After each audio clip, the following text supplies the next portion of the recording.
Welcome to lesson 96 of Saxon Math Course 2. In this lesson we're going to estimate angles measures by relating them to a clock, in the hands on a clock. And then we're going to review the distributive properties, simplify expressions with algebraic terms. Okay, so like I said, in this lesson we're going to learn a technique to help estimate the measure of an angle. To estimate angle measures, we can mentally think of a clock, and we can build that image and use the information we know about a clock to help us with determining degrees. We know that a circle is 360 degrees, so a clock is 360 degrees, and we know that there are 12 hours increments on a clock. So if we were to take that 360 and divide it by 12, we would know that each one of these is 30 degrees. As we go around that, right? Each one equals 30 degrees. That's why this is a 90-degree angle, because here's your 330s, right? So 2 o'clock would be 60 degrees. 6 o'clock would be 180 degrees. All right? And then we can break it down even more if we think of minutes. There's 60 minutes in an hour. So if we divide 360 by 60, we know that each minute is 6 degrees, because if we know that 1 is 30 and then we divide that by 5, then we know each one of those minutes equals 6.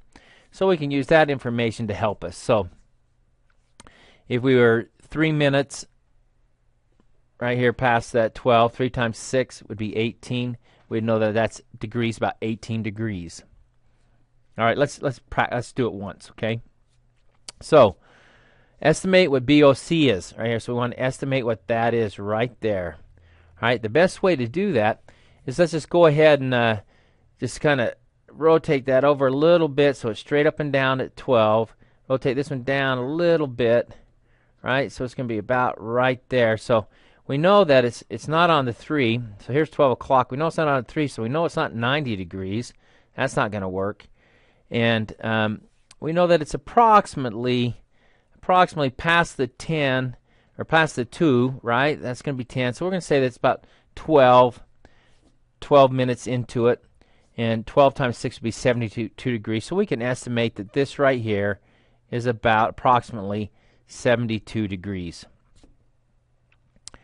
Right? That's all you're going to do, right? And you could, so let's look at this one here. What would BOA be? Well, if we just shift that up to the 2 and this one here up to the 3, we know that that's going to be 30 degrees. We can just see that that's 30 degrees because it covers 5 minutes time. All right, get the idea? It's just something to help you to estimate degrees, thinking of a face of a clock. Remember, the minutes equals 6 degrees, and each of the hours equals 30. And the whole thing equals 360. All right, now let's review our distributive property. So we learned that when we distribute, we do it like this: A times B plus A times C, right there, to help simplify our expressions. So in this particular problem, we have got a distributive situation right there that we need to address. So we've got x squared plus 2x. We know that. And then what's negative 3 times x? Well, that's negative 3x. And what's negative 3 times negative 2? That's going to be 6. So we've now distributed. We've done this.